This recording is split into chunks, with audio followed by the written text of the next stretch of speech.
Descargo de responsabilidad. Waramer no me pertenece, ni ninguna de las imágenes mostradas.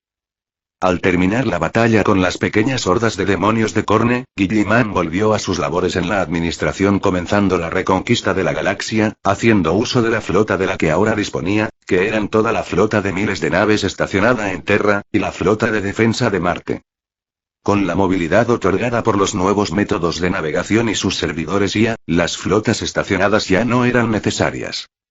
Guilliman dividió sus fuerzas disponibles en dos flotas, la flota de defensa, que actuaría como defensa móvil a cualquier ataque recibido, y la flota de ataque, que actuaría como vanguardia, reconquistando mundos, teniendo como prioridad aquellos mundos donde hubiesen más recursos, especialmente recursos en naves, comenzando por los mundos del segmentum solar. Ambas flotas, se dividían en decenas de flotas con cientos de naves capitales, y capítulos de marines espaciales primaris para respaldarlas en tierra.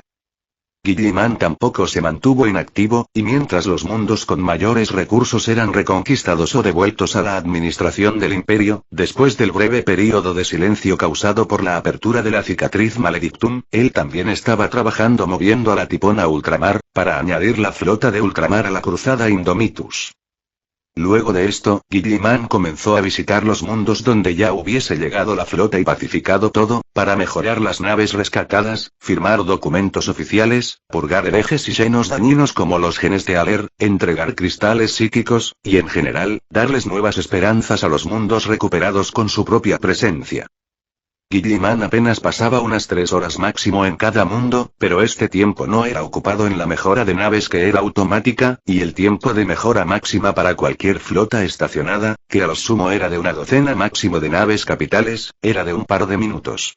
El resto del tiempo, era Guilliman presentándose con los gobernadores y advirtiéndoles que los colgaría de los huevos, si iban en contra de sus leyes y para dejarles claro que no estaba bromeando, él siempre concluía sus rondas por estos planetas, llevando a su cúpula gobernante, a presenciar la ejecución privada de todos los herejes y cualquier xenos peligroso que Guilliman consiguiera en sus planetas, así como de criminales más comunes, como asesinos notorios o corruptos demasiado escandalosos para ser perdonados. Los habitantes comunes de estos planetas solo se enteraban de la visita de Guilliman, y lo veían dando algún discurso y prometiendo cambios, pero todos los que ocupaban puestos administrativos o de importancia, lo presenciaban dándoles el ejemplo de lo que les pasaría si no obedecían, luego de que por supuesto, él les ofreciera multitud de beneficios y mejoras, e incluso les prometiera mejorar el sistema de salud del imperio para alargar sus vidas. Gobernar solo por miedo, no servía de nada, la gente sin ninguna motivación no rendía nada, y la motivación fanática de la fe, a Guilliman no le servía, porque se basaba en la ignorancia, y esa ignorancia, también le servía a los dioses del caos igual de bien que al imperio, era una muy mala apuesta. Guilliman no durmió ni un segundo durante la reconquista del segmentum solar, tampoco tuvo ningún descanso, porque mientras la flota de ataque marcaba mundos devueltos a la administración del imperio, Guilliman usaba un transporte instantáneo por la telaraña, para, apenas salía de un planeta, llegar al otro al segundo siguiente, tardando entre 1 hora y 3 horas en cada mundo. A pesar de estas maniobras de velocidad, una semana después de comenzar, las cuentas no cuadraban por ningún lado. Los planetas de interés eran muchos más de los supuestos, y había planetas que no tenían recursos útiles para la guerra, pero eran un punto de apoyo importante, tenían relaciones políticas influyentes, eran algún punto de interés en otras áreas, o eran posibles focos de corrupción que no podían dejarse sin la vigilancia apropiada, por lo que la lista de planetas de interés, solo en el segmentum solar, creció por decenas de miles. Como era así, era evidente que Guilliman ya no podría visitarles a todos. Él simplemente no podía estar físicamente en cada mundo conquistado, pues aunque pasara 1 a 3 horas en cada mundo, él tardaría cientos de años en visitar los cientos de miles de mundos de mayor interés del segmentum solar. Para resolver este problema, Guilliman pensó en enviar a sus ultramarines que también eran expertos en la política y la diplomacia, pero eso le traería la desventaja de que su regreso, seguiría siendo un mero rumor, aunque este rumor fuera acompañado por pruebas de vídeos, y sus propios decretos. Por esto Guilliman dejó ese plan de lado, y recurrió a su nada escaso poder psíquico para resolver el problema, usando la proyección astral, y dividiendo su mente cientos de veces para crear 1000 clones psíquicos de él mismo, y moverse a 1000 mundos a la vez, mientras la Tipón se movía de planeta en planeta, realizando su trabajo en segundos, pues en cuanto a la actualización de la flota, el plan no cambió. Con este plan, en solo mes y medio, el Segmentum Solar, la base del poder del Imperio estaba en sus manos.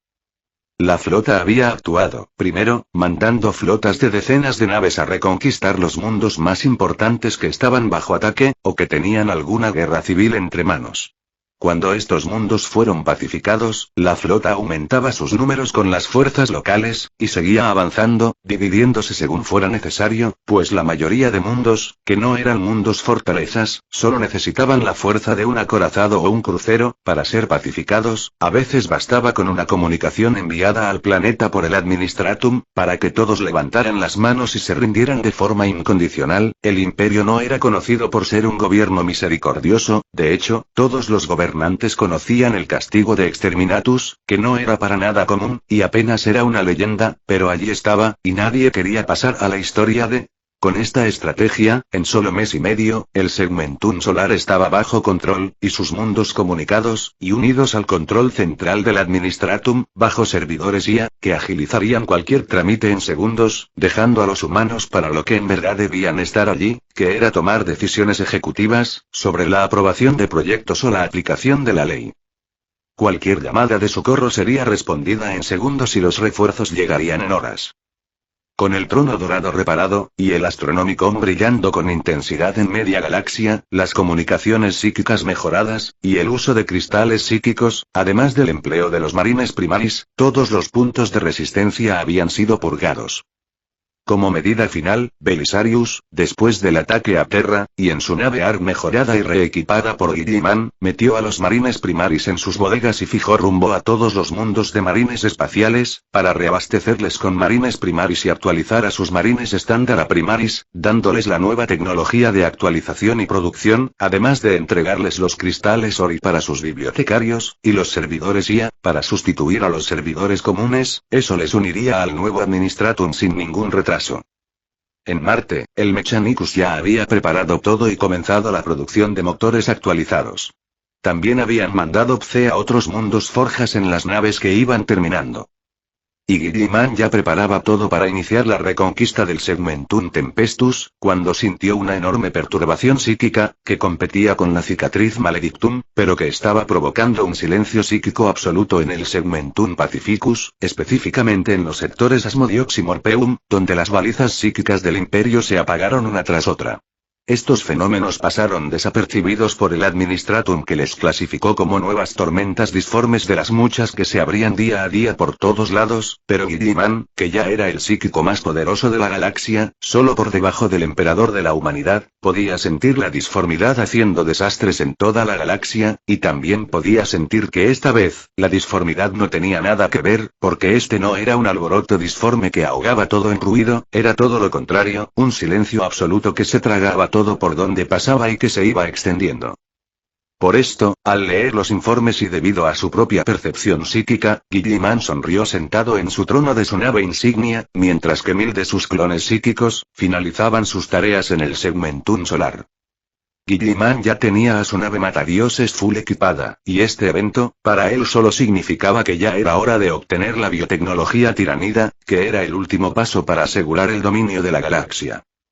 Guilliman no iba a dejar que los tiránidos se multiplicaran y se salieran de control, como ya habían hecho en el Segmentum Ultima, en la última guerra tiranida, de la que aún había secuelas por todos lados, y en el sector Octarius, había un desastre altos bichos en pleno apogeo, junto con los orcos, pero como esto no estaba en territorio del Imperio, era prioridad poner en funcionamiento el aparato imperial, pues luego habría que cruzar la cicatriz Maledictum y reconquistar la otra mitad de la galaxia. Por todo esto, apenas un par de días después, Guilliman estaba al frente de toda su flota, que creían que estaban allí para celebrar su victoria absoluta en el Segmentum Solar, e iniciar su reconquista del Segmentum Tempestus. Guilliman abrió comunicación con más de 20.000 naves de batalla pesadas, otras miles de naves ligeras y naves de apoyo. Defensores de la humanidad, les he reunido junto a mí, porque puedo sentir a los Xenos, esas criaturas inmundas, devorar nuestros mundos. Ahora, abriré un camino para nosotros, y llegaremos donde se encuentran estos Xenos para destruirles a todos, y rescatar a los nuestros, informó Guilliman. Los capitanes, comandantes y señores de Terra, no tenían ni idea de a qué se refería, pero Guilliman tampoco explicó nada, y abrió una distorsión espacial de varias decenas de kilómetros de diámetro, usando a la tipón. Avancen. Ordenó Guilliman. La flota avanzó sin dudar, llegando al sector Asmodiox en el Segmentum Pacificus, fuera de uno de sus sistemas solares. La flota activó sus sensores pero no recogía nada y sus comunicaciones de largo alcance estaban desconectadas, por una interferencia psíquica, que era la sombra de la disformidad.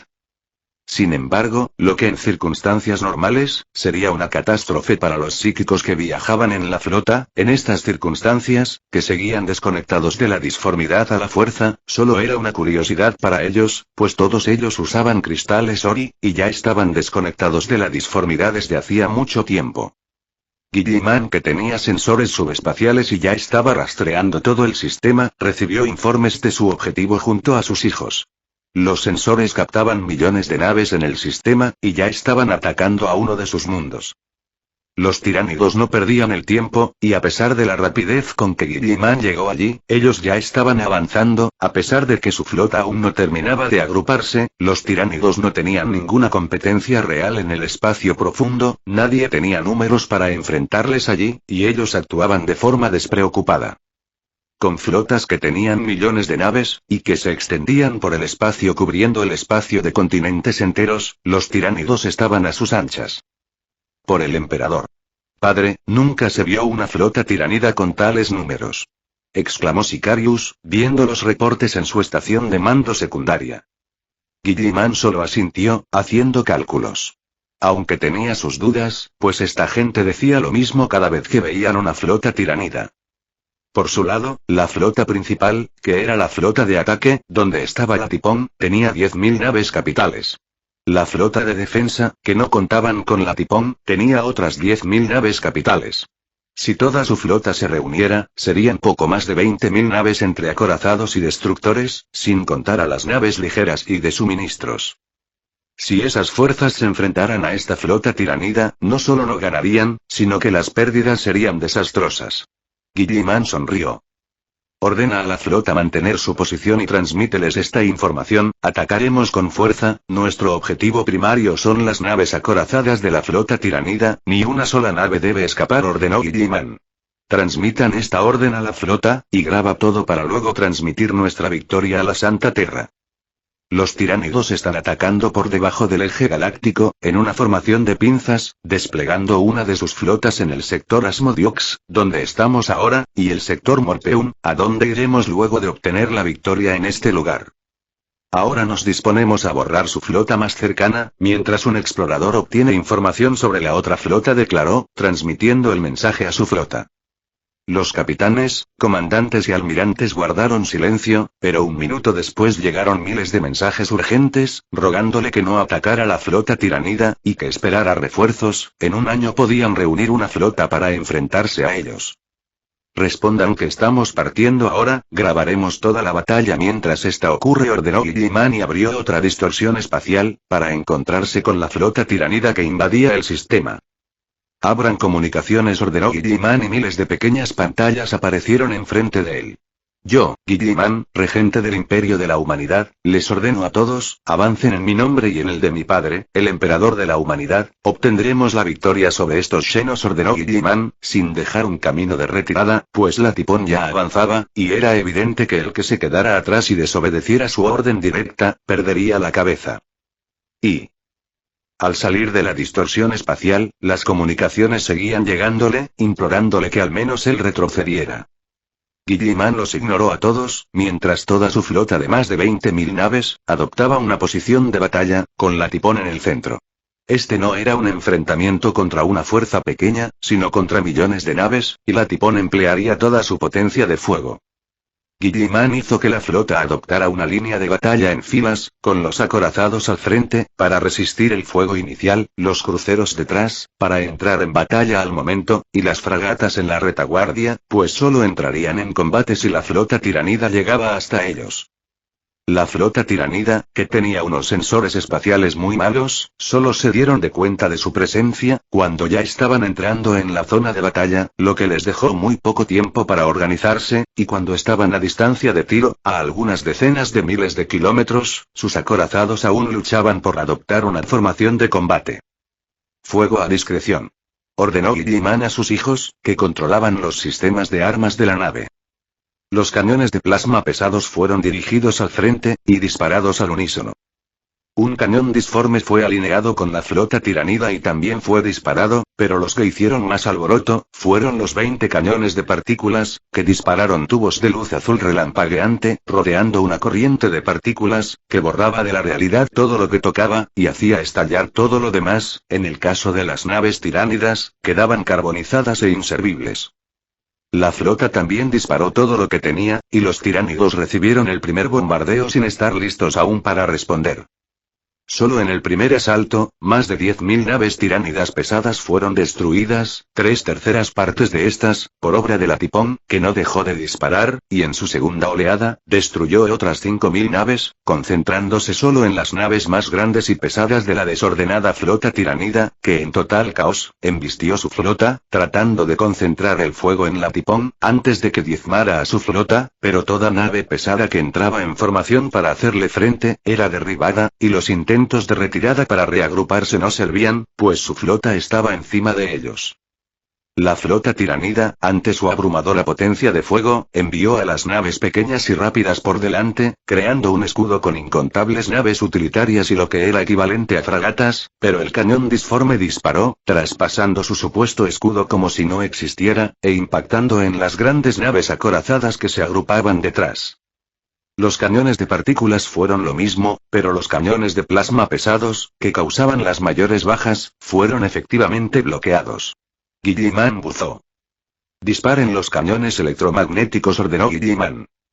Los cañones de plasma pesados no dejaron de disparar, pero un número igual de largos cañones emergió, y lanzaron proyectiles sólidos equivalentes en tamaño a los proyectiles de un cañón de 120 milímetros, que al ser disparados con la potencia proporcionada por una Fed 2.0, alcanzaban velocidades 1/3 de la velocidad de la luz, causando pequeños desplazamientos espaciales en sus trayectorias.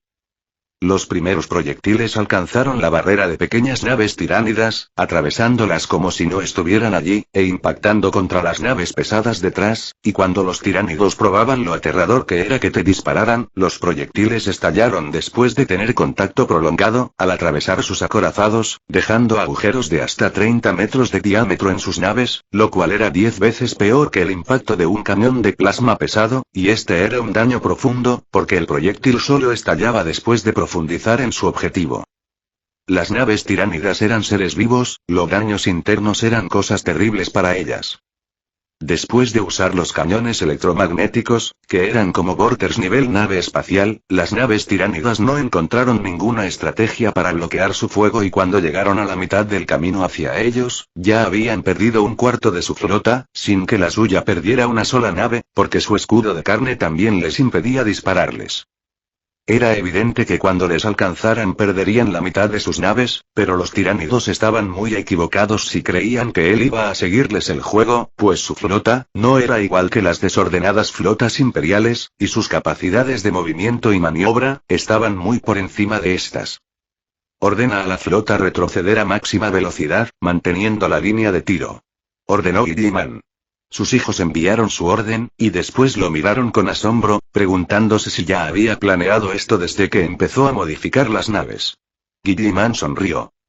La flota tiranida vio su maniobra, y parecieron entender que sus acorazados jamás llegarían hasta ellos, porque dejaron su flota al descubierto, y mandaron a todas sus naves rápidas al frente, en un torbellino voraz que atacaba una sola nave en toda su flota, y esa era la Tipón. Era una nube de millones de bichos, pues las naves acorazadas habían lanzado toda su reserva de arpías, y estas eran una nube de torpedos de camino hacia la Tipón. El enemigo ha lanzado una nube de mosquitos, enséñanles que tenemos repelente para bichos, ordenó Guilliman, y 500.000 de repetidores de plasma fueron alineados al frente, disparando y formando una contranube de puro plasma, que quemaba todo pequeño bicho que entraba en su área de disparo, con la precisión que solo una supercomputadora cuántica podía tener. Un disparo, un mosquito derribado. No había dos disparos que fueran dirigidos al mismo objetivo. Con esta precisión demoníaca, la nube de bichos fue diezmada en segundos, y ni siquiera llegaron a rozar sus escudos. Mientras tanto, los cañones de plasma pesados, los cañones electromagnéticos, los cañones de partículas y el cañón de disformidad, no habían dejado de disparar, provocando la destrucción de decenas de miles de naves pesadas, que eran sus objetivos primarios. Con el enjambre de millones de bichos diezmados, y su flota enfrentando pérdidas catastróficas, los tiránidos al fin entendieron que fueron pescados con los pantalones abajo, e iniciaron maniobras para una retirada desesperada.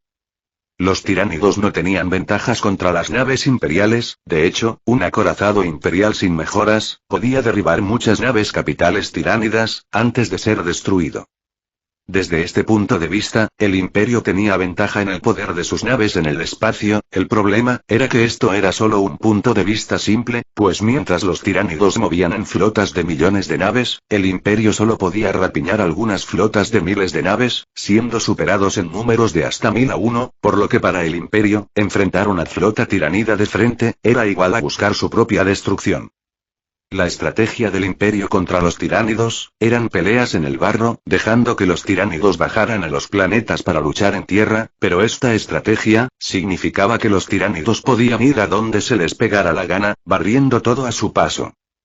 Por eso, cuando el Imperio ganaba, eran victorias pírricas con pérdidas catastróficas detrás, a veces perdían decenas de mundos, antes de que pudieran destruir las fuerzas principales de los tiránidos.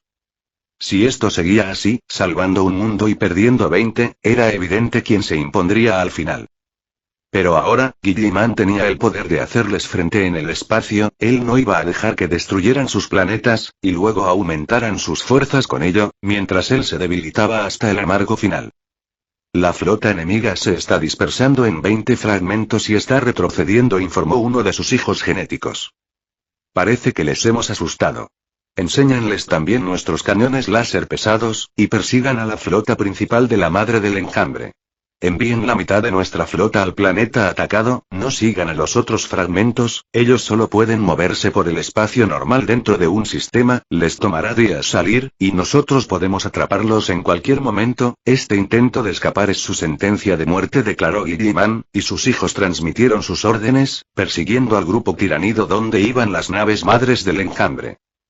Guilliman podía ir por ellas después, porque no tenían cómo escapar de un movimiento de distorsión espacial, pero este era su objetivo prioritario, y él estaba aquí para darles caza, por lo que mientras la mitad de la flota se dirigía al planeta atacado, él lideraba la segunda mitad para darles cacería, abriendo un portal de distorsión espacial para salir enfrente del fragmento de flota tiranida, y desplegando la potencia de fuego latipón cuando estuvieron a distancia de tiro. Con la flota tiranida, que no sabía qué hacer, ni cómo ellos llegaron enfrente suyo, el segmento de 10.000 naves que les igualaba en números, pero estaba muy por detrás en potencia de fuego, debido a una estación espacial que era una plataforma de armas pesadas y ligeras, llamada Tipón, los tiránidos fueron masacrados. Y campos de restos al frente, y su hijo no había acabado de dar su informe, cuando ases de transporte Asgard empezaron a desmaterializar todos los restos de las naves tiránidas enfrente de ellos y a guardarlos. Guilliman tenía planes para ellos, pues entre estos estaban los restos de las naves madres, su principal objetivo en esta batalla. Marquen las coordenadas de todo lo que quede detrás, volveremos por ellos más tarde, ordenó Guilliman. Con la flota tiranida dividida, Guilliman siguió a la que tenía el mayor número de naves madres destruyéndola, y almacenando sus restos para su estudio. Luego, dio un pequeño salto, para cortarle el camino de retirada a otro de los fragmentos y destruir hasta su última nave. Y cuando aparecieron enfrente del tercer fragmento, las naves tiránidas se dieron de cuenta de que estaban usando un método de movimiento espacial que no se veía afectado por la sombra de la disformidad, y trataron de forma desesperada de volver a reunirse, pero para cuando lo hicieron, la flota ya había destruido más de 10 fragmentos y el resto de naves fueron masacradas. Así casi millones de naves tiránidas, fueron destruidas por poco más de 20.000 naves, sin lograr hacerle un arañazo a su flota. Guilliman no perdió ni una sola nave, y pocas naves fueron dañadas en la batalla. Las naves tiránidas eran demasiado lentas, las suyas podían atravesar un sistema en un par de horas a velocidad de impulso normal, mientras que las naves tiránidas tardaban días en atravesar un sistema y llegar a sus objetivos. Por eso Guilliman siempre podía llegar y dispararles desde lejos, evitando sus embestidas y su capacidad de lucha cuerpo a cuerpo, haciéndoles perder su mayor ventaja. Y en cuanto la batalla terminó, Guilliman envió al resto de la flota con el resto de capítulos de Primaris para reforzar el mundo invadido, donde sus tropas de asalto desplegadas por la flota enviada al terminar la primera batalla, reportaban que los tiránidos enloquecieron y se convirtieron en animales salvajes fáciles de matar. Guilliman envió a todos a limpiar, y se concentró en recuperar los restos de la flota tiránida, y sus células tiránidas ya habían empezado a asimilar los restos de las naves madres enviando una corriente de datos constantes a su mente, que estaban almacenados en las naves madres del enjambre. Cada nave, o criatura, por más pequeña o colosal que pareciera, estaban almacenadas en forma de información genética en la nave madre. Toda la información que los tiránidos reunían en tiempo real estaba allí, incluso la información sobre cómo provocar la sombra en la disformidad, o convocar al señor del enjambre, aunque éste tenía conciencia propia, y no acudiría a su llamado. Y cuando Guilliman terminó de reunir los restos de la flota tiranida, los astilleros de la Tipón empezaron la producción de bionaves, que eran más naves Wraith que naves tiránidas, pues las naves Wraith de Stargate podían integrarse con tecnología hiperespacial, y podían convertir la energía de una fuente subespacial en energía para su crecimiento y armas, y con toda la biomateria disponible, los reorganizadores de materia Asgard podían imprimir bionaves al por mayor. Guilliman comenzó la producción de bionaves en sus 4 astilleros y movió la Tipón al planeta infectado. Allí, sin el velo de la disformidad activo, usó el transportador para moverse al campo de batalla junto a 20 de sus hijos, donde millones de tiránidos enloquecidos, se peleaban con ellos mismos y con los primaris imperiales que los masacraban. Y al llegar al campo de batalla, las cámaras que él mismo ordenó estuvieran presentes para grabar la batalla y transmitirla luego a todos los mundos del segmentum solar. Cuando se reanudaran las comunicaciones, se centraron en él, pero Guilliman no sacó ningún arma, de hecho se quitó el casco que desapareció, y desplegó su poder psíquico. Un segundo después, los millones de tiránidos recuperaron el control y dejaron de luchar. Transpórtenlos a los almacenes de la Tipón, serán usados como biomasa para crear una nueva flota, ordenó Guilliman, y Sicarius dejó a 10 de sus hijos para cumplir la orden, mientras los otros 10 le seguían en el silencio aturdido del campo de batalla. Sin las naves del enjambre para controlarlos, ellos estaban a merced de cualquiera que tuviera los conocimientos para infiltrarse en su red psíquica, y Guilliman ahora tenía esos conocimientos. Guilliman observó a su alrededor. Él estaba en medio de una ciudad de la que solo quedaban ruinas. Los tiránidos caían del cielo, no respetaban perímetros e invadían directo al centro de la ciudad. Por esta táctica, no había lugar seguro, y toda la ciudad donde habitaban miles de millones de personas, estaba devastada y en ruinas. Guilliman podía sentir que había refugios subterráneos llenos de gente, pero no serían ni una tercera parte de la población de esta ciudad. Era lo mismo en otras ciudades, los tiránidos habían matado a unas 3/3 partes de los habitantes del planeta, y en las ciudades, la Guardia Imperial era casi inexistente ante una amenaza que los superaba por mucho. Guilliman usó el transportador de la telaraña, para moverse por las diferentes ciudades, y curar a los pocos miembros de la Guardia Imperial y voluntarios sobrevivientes, mientras cada organismo tiránido del planeta se reportaba para ser transportado a la Tipón, y ser usado como biomasa para crear bionaves. Mientras esto pasaba, Guilliman ordenó la creación de bioesferas simples, su única función era la de almacenamiento y contaban con ases de transporte para desmaterializar. La Tipón creó miles de ellas en una hora, y las transportó al planeta. Las bioesferas comenzaron su trabajo de inmediato y empezaron a remover los escombros, sacando los cuerpos. A los humanos los dejaban, y los cuerpos de los tiránidos eran desmaterializados y almacenados como recursos. En este punto la población ya comenzaba a salir de los refugios y veían los capítulos de Primaris imperiales, hermanas de batalla y guardia imperial patrullando sus ciudades en busca de algún tiránido que hubiese escapado a su control. Pero lo que los dejaba aturdidos y en shock, eran sus ciudades devastadas. Guilliman sintió su dolor, desesperación e impotencia a través de su poder psíquico y se proyectó sobre sus ciudades, estando en el palacio de gobierno de la ciudad capital. Ciudadanos del Imperio, soy Guilliman, hijo del emperador de la humanidad, y aquel que ha guiado a la flota del Imperio a este mundo, para defenderles en su momento de necesidad. Ciudadanos imperiales, ante mi fracaso al llegar tarde para salvar sus ciudades y seres queridos, ante los miles de millones de muertes y pérdidas sufridas. Ante los defensores caídos, las millones de vidas de la Guardia Imperial caídos y solo puedo disculparme. No tengo el poder para deshacer lo que ha pasado. Sin embargo, les prometo que las ruinas de sus ciudades, serán convertidas en proyectiles, que estallarán en el corazón de las naves tiránidas. Les prometo que la biomasa que usaron para crear a sus soldados, y los restos de sus flotas, serán usados para crear armas, que usaré en su contra.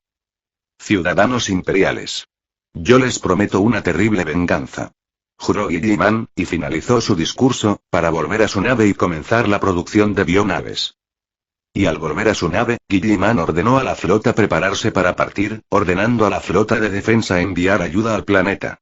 Luego usó sus habilidades psíquicas en biomancia, para acelerar la ya loca producción de bionaves, imprimiendo una nave cada 10 minutos, con sus 4 astilleros en producción, lo que significaba que cada astillero, imprimía una nave cada 40 minutos, y estas no eran simples naves, eran acorazados de 5 kilómetros de largo, con motores hiperespaciales, alimentadas por fuentes de energía subespaciales, que alimentaban cañones pesados de bioplasma y bioácido al por mayor, con repetidores de plasma para defensa anticazas. Estas naves no tenían pasillos, salas de motores, comedores, baños, habitaciones, sala de estar, o soporte vital. Su única sala habitable, era la cabina del piloto que albergaría a uno de sus hijos, cuya mente controlaría toda la nave en batalla, pues de resto eran parte de su red psíquica. Esta era una nave hecha solo para la batalla, con una eficiencia energética de 10 veces la de un acorazado imperial, el doble de armas, y con escudos 4 veces más resistentes, aunque no tenían motores disformes, lo que significaba que no podían desplegar escudos de vacío. La apariencia de estas bionaves, era similar a una cabeza de flecha estriada, solo que su casco era una quitina negra, algo más resistente a la que usaban las bionaves tiránidas, pero no mucho, aún así, toda la nave estaba cubierta. El movimiento de impulso, no era por gravedad, como el de las naves tiránidas, y aprovechaba la energía subespacial para impulsarse con 12 propulsores que las convertían, debido a su tamaño, en naves extremadamente rápidas y maniobrables, capaces de maniobras que despedazarían a un acorazado de 6 o más kilómetros de largo. Guilliman no perdió tiempo, y envió a una de ellas controlada por uno de sus hijos a localizar al segundo tentáculo del enjambre. Él podía sentir su efecto sobre la disformidad, y por sus conocimientos, más o menos sabía dónde estaba, pero quería una localización precisa, y tampoco quería caer en una trampa, cuando su flota saliera de la distorsión espacial, pues esta vez, los tiránidos les estarían esperando. Por si alguien duda que la Tipón pueda alimentar tal cantidad completamente loca de armas, así como 20 cañones de partículas que podrían destruir planetas, y abrir distorsiones espaciales de decenas de kilómetros, recuerden que lo que alimenta todas estas cosas, son 20 fuentes de energía Arturo mejoradas, del universo Stargate, que es a lo que Shion llama FED 2.0 o fuente de energía dimensional 2.0. En cuanto al alcance a estas fuentes de energía, en su lore se dice que serían capaces de destruir parte de la realidad si se salen de control. En la serie Stargate, un prototipo de esta fuente de energía, que allí se llama Proyecto Arturo, se descontroló y destruyó un sistema solar. Así que energía, la Tipón tiene para destruir sistemas solares enteros, y si sus escudos resistieran, podría destruir a la flota tiranida en solitario en muy poco tiempo, sin que le falte energía. Sin embargo, los escudos de energía, y de vacío, no funcionan de esa